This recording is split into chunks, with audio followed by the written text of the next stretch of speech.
ओम शांति। आज मीठे बाप दादा के 22 तारीख के महावाक्य हैं। मीठे बाप दादा बोले, मीठे बच्चे, तुम्हें कर्मातीत बनकर जाना है, इसलिए अंदर में कोई भी फ्लो नहीं रहना है, कोई भी फ्लो नहीं रहना चाहिए। अपनी जांच कर कमियां निकालते जाओ।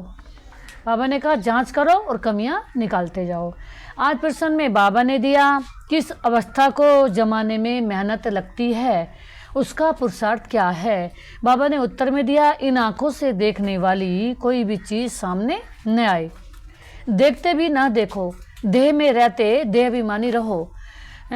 यहाँ पर शिव बाबा कहते हैं कि देखना किसे है, जिससे हमें हमेशा खुशियाँ मिले, हमेशा जिससे हमेशा प्राप्ति हो, जो हर पल हमें खुशियाँ दे रहे हैं। तो खुशियाँ देने वाला केवल खुशियों के सागर परमपिता परमात्मा है, तो हमें उन्हें ही देखना है। दुख की चीज़ कोई भी अब नहीं देखनी है। ये अवस्था जमाने में टाइम लगता है, बुद्धि में सिवाय बाप और घर के कोई वस्तु याद न आए। तो अब इस समय हमें बहुत समय हो गया इस संसार को देखते देखते, संसार के दुखी संसार में दुख भोगते भोगते और दुखी बातें करते करते, दुखों की चीज़ों को याद करते करते। अब जो हमें देखना है केवल परमात्मा को देखना है, और परमात्मा जो हमें खुशियाँ दे रहे हैं, जो सारी प्राप्तियाँ करा रहे हैं, उन प्राप्तियों को लेना है। इसके लिए अंतर्मुखी हो, अपनी जांच करनी है, अपना चार्ट रखना है। ओम शांति।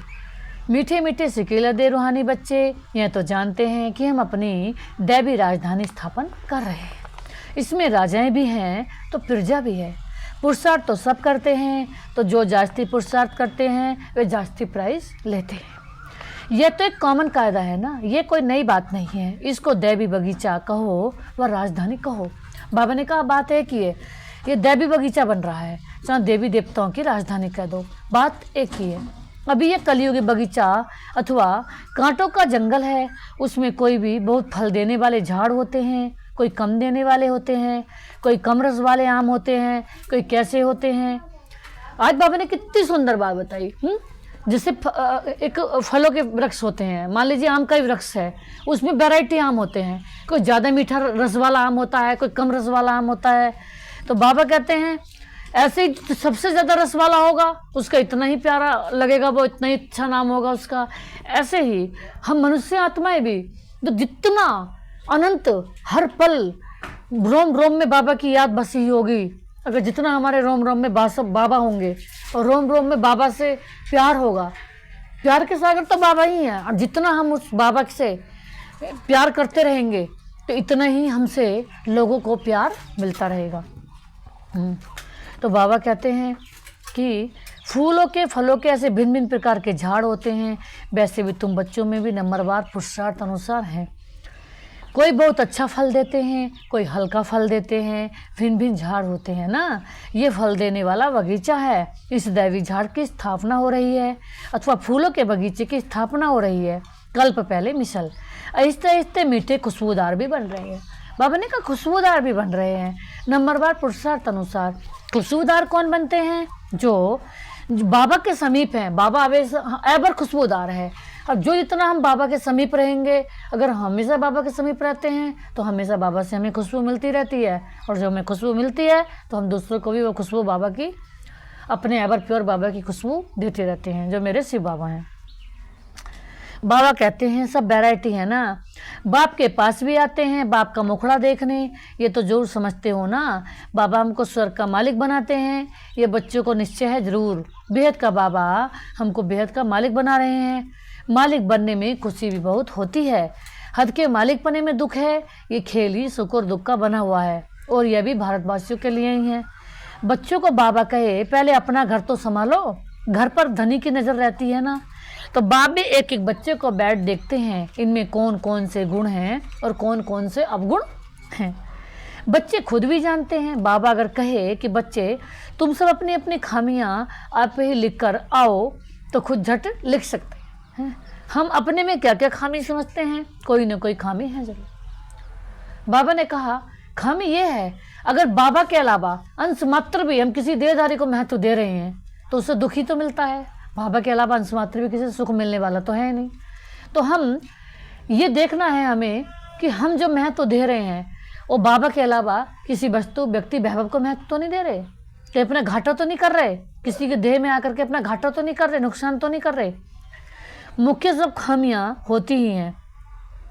तो बाबा कहते हैं संपूर्ण तो कोई बने नहीं, हाँ बनना जरूर है, कल कल बने, इसमें कोई संशय की बात नहीं है। इस समय तो बहुत खामियां हैं, बहुत समय मुख्य सब खामियां होती देवाभिमान के कारण, वह फिर बहुत हैरानी करती हैं, अवस्था को आगे बढ़ने नहीं देती। इसलिए पूरी रीति पुरुषार्थ करना है। ये शरीर भी अभी छोड़कर जाना है, दैवी गुण भी यहाँ ही धारण करके जाना है। कर्मातीत अवस्था में जाने का अर्थ भी तो बाबा समझा रहे हैं। कर्मातीत होकर जाना है तो कोई भी फ्लो न रहे, क्योंकि तुम हीरे बनते हो ना। हमारे में क्या क्या फ्लो है, आज बाबा ने कितने सुंदर बात बताई कि हम हीरे बन रहे हैं। लोग तो हीरो को महत्व देते हैं, लेकिन हमारा जीवन ही हीरे से भी बढ़ के है।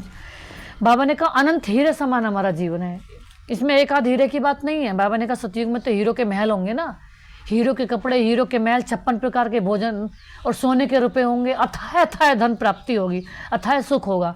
तो बाबा ने कहा हमारे में क्या क्या फ्लो है ये तो हर एक जानते हैं ना, क्योंकि तुम चैतन्य हो। जड़ हीरे में फ्लो होगा तो वह निकाल थोड़ी सकेंगे। बाबा कहते हैं कि भाई अगर कोई कमियां हैं तो उसे कैसे निकालना है। तो बाबा ने कहा पहले क्या करना है, पहले उसे करना है चेक कि हमारे में क्या कमी है। तो बाबा ने कहा तुम हो चैतन्य, तुम इस फ्लो को निकाल सकते हो ना। तुम कोड़ी से हीरे जैसा बनते हो, तुम अपने को अच्छी रीति जानते हो। सर्जन पूछते हैं कौन सा फ्लो है जो तुमको अटकाता है, आगे बढ़ने नहीं देता है। फ्लोलेस तो पिछाड़ी में ही बनना है ना। बाबा ने कहा फुल संपूर्ण, फुल प्योर, फुल शुद्धिकरण आत्मा का अंत में ही होना है। लेकिन अभी से ही ध्यान रखना है कि कोई जर्म्स, कीटाणु कोई है तो नहीं मेरे अंदर, वे सब अभी निकालना है। अगर फ्लो नहीं निकला तो हीरे की वैल्यू कम हो जाती है। ये भी बड़ा पक्का जोहरी है ना, सारी आयु हीरे ही इन आंखों से देखे हैं। ब्रह्म बाबा ने सारी आंखों हीरे देखे, ऐसी जोहरी कोई होगा ही नहीं जिसको इतना हीरो को परखने का शौक हो। तुम भी हीरे बन रहे हो, जानते हो कोई ना कोई फ्लो है जरूर। संपूर्ण बने नहीं है, चैतन्य होने के कारण तुम पुरुषार्थ से फ्लो निकाल सकते हो। हीरे जैसा तो बनना जरूर है, तो सब बनेंगे तो बाबा कहते हैं सो तब बनेंगे जब पूरा पुरुषार्थ करेंगे। जब बाबा हमें बना रहा है, जब बाबा हमें हर पल हीरा बना रहा है, और उस हर पल जिस हीरे बनाने वाले बाबा की हमें हर पल याद होगी तो बहुत जल्दी हीरे जैसा बन जाएंगे। बनना भी हमें ही है, यथा निश्चय है, और बाबा बना रहे हैं। बाप कहते हैं तुम्हारी अवस्था ऐसी पक्की हो जो शरीर छूटने समय अंत में कोई भी याद नहीं आई। ये तो क्लियर है ना। मित्र संबंधी आदि सबको भूलना है, संबंध रखना ही है एक बात से। अभी तुम हीरे बन रहे हो, ये जवाहरात की दुकान है ना। आज बाबा ने कितनी सुंदर बात बताई है कि दुकान कौन सी है, ये हमारी आत्मा रूपी हीरे। बाबा ने कहा जवाहरात की दुकान है, ये हीरो की दुकान है। इससे जो भी कोई आए वो हीरा लेके जाए, यानी कि आत्मा से वो पावर, वो शक्तियां, वो गुण लेके जाए। तुम हर एक जोरी हो, ये बातें दूसरा कोई भी नहीं जानता। तुम बच्चे जानते हो, हर एक के दिल में है। हम विश्व के मालिक बन रहे हैं पुरुषार्थ अनुसार। जिन्हों को उच्च पद मिला है उन्होंने जरूर पुरुषार्थ किया है तो तुम्हारे में इससे ही है ना। तुम बच्चों को भी इतना पुरुषार्थ करना है, इसलिए बाबा एक एक बच्चे को देखते रहते हैं। जैसे फूलों को देखा जाता है ना, कितने प्यारे लगते हैं, हर कोई फूलों के पास खड़ा होना पसंद करते हैं। ये कैसा खुशबूदार फूल है ना, ये कैसे हैं, इनमें बाकी क्या फ्लो है। बाकी तुम चैतन्य हो, चैतन्य हीरे जान सकते हैं ना। हमारे में क्या क्या खामी है जो बाप से बुद्धियुक्त उड़ाए कहाँ न कहाँ भटकाते हैं। बाप तो कहते हैं बच्चे मामेकम याद करो, दूसरा कोई याद नहीं आए। गृहस्थ व्यवहार में रहते एक बाप को याद करना है। इनों की तो भट्टी बननी थी ना, तो जो तैयार हो निकली सर्विस के लिए।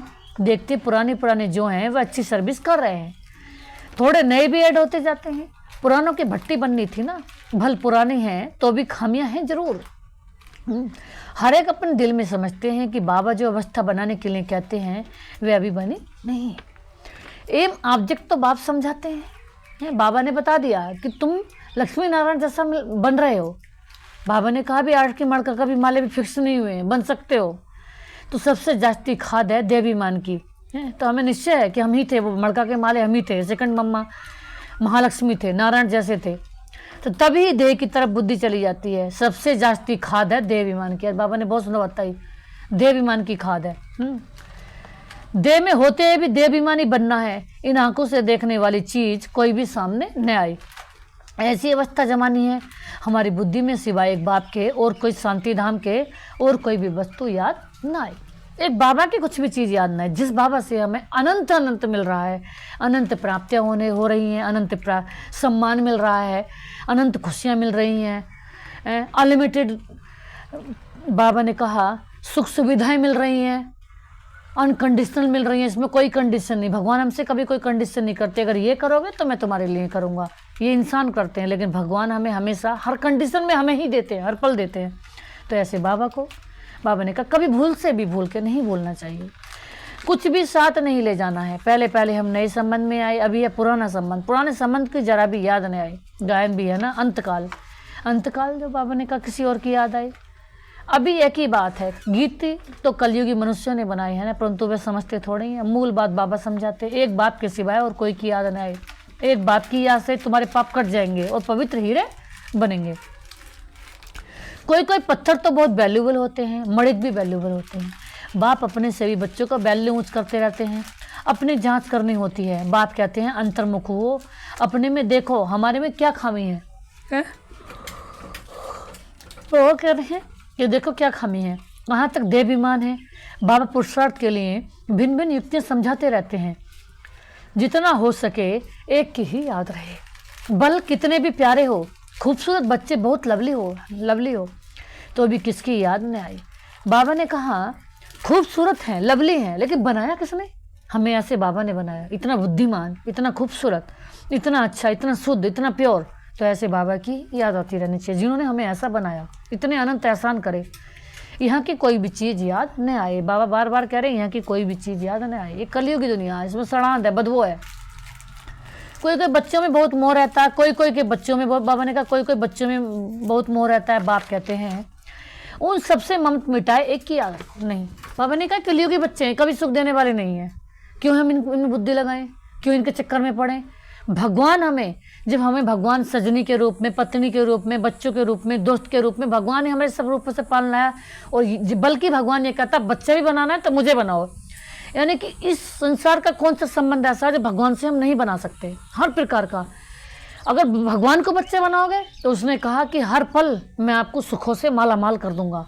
एक बार भगवान ने कहा था, बाबा ने कहा था कि अगर मुझे लाल बनाओगे तो मैं तुम्हें माला माल बना दूंगा। मैं ऐसा लाल हूँ जो हर पल साथ दूंगा। कोई भी बच्चा ऐसा नहीं है जो हमें साथ दे, दुनिया भी हर पल हमारा कहना माने, लेकिन भगवान एक ऐसा है हर पल जहाँ हमारा कोई साथ ना दे, उस मोमेंट में, उस क्षण में भी भगवान हमारा साथ देते हैं। वो लाल बन के, बच्चा बन के हमारे साथ खड़े रहते हैं, हर रूप में हमारा साथ देते हैं। तो एक लवली बाप से योग रखना है, तो ऐसे बाप से क्यों ना योग रखे, उनसे सब कुछ मिल जाता है ना। मिलता भी बाबा से ही है और मिला भी बाबा से सब कुछ है और मिलना भी उनसे ही है, तो फिर बुद्धि जाएगी कहाँ? जब बाबा से सब कुछ मिल रहा है, भगवान से सब प्राप्तियां हैं, तो बुद्धि जाएगी कहाँ?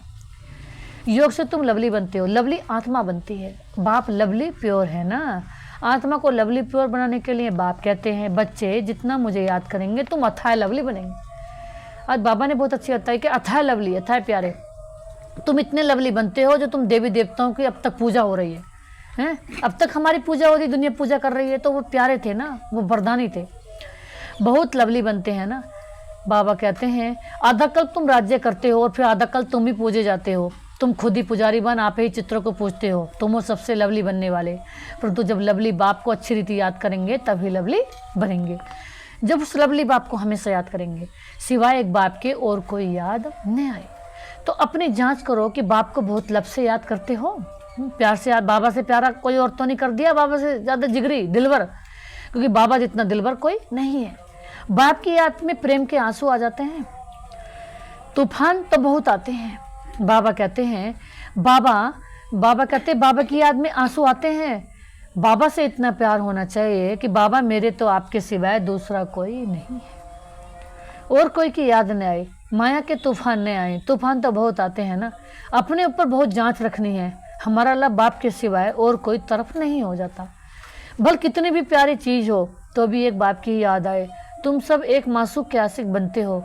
आशिक मासूक जो होते हैं, एक बार एक दो को देख लिया बस, शादी आदि भी नहीं करते, रहते भी अलग हैं, परंतु एक दो की याद बुद्धि में रहती है। बाबा ने कहा दुनिया भी आशिक मासूक होते हैं, ऐसे ही भगवान की याद। बाबा ने परीक्षा जरूर ली होगी जीवन में, जहाँ हमें लग रहा है कि हमारे लिए अनलिमिटेड बड़ी परीक्षा है, लेकिन बाबा ने उससे बड़ा सोच करके हमारे लिए कुछ रखा है। कहते हैं परीक्षा आती है आगे बढ़ाने के लिए, मजबूत करने के लिए, कुछ और अच्छा देने के लिए, क्योंकि हमारा जीवन हर पल ही परीक्षा हॉल है, एग्जाम हॉल है। तो उसमें हमें आगे बढ़ना है, तो उसमें हमेशा ही परीक्षा देनी पड़ेगी। तो बाबा कहते हैं तुम सब एक मासूक के आशिक बनते हो। बाबा कहते हैं आशिक मासूक जो होते हैं, एक बार एक दो को देख लिया है।